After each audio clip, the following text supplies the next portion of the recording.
तासगाव कवठे महांकाळमधील संजय काकांच्या पाठीशी राहण्याचं केलं आवाहन।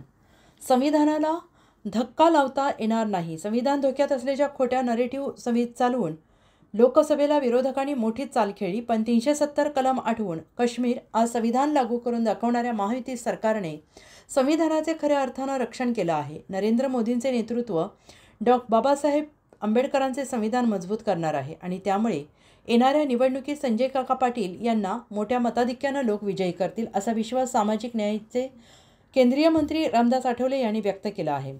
कवठे महांकाळ विधानसभा मतदारसंघामध्ये सिंचनाचे प्रकल्प पूर्ण करण्यासाठी अजितराव घोरपडे यांचे मोठे योगदान असल्याचा गौरव उद्गार त्यांनी यावेळी काढलेले आहेत।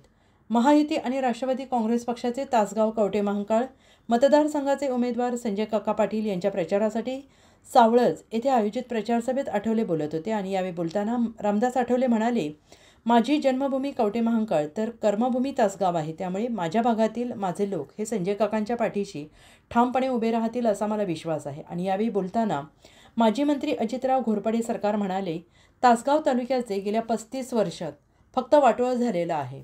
विरोधकांकडे प्रचाराचा कोणताही मुद्दा नसल्यामुळे फक्त खोटे आश्वासन देण्याचा उद्योग सुरू आहे।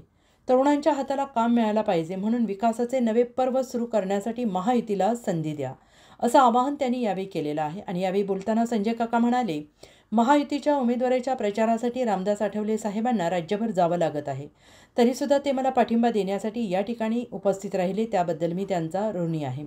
संविधान बदलण्याचं खोटं नरेटिव्ह विरोधकांनी लोकसभा निवडणुकीत सेट केल्याचा फटका बसला आहे।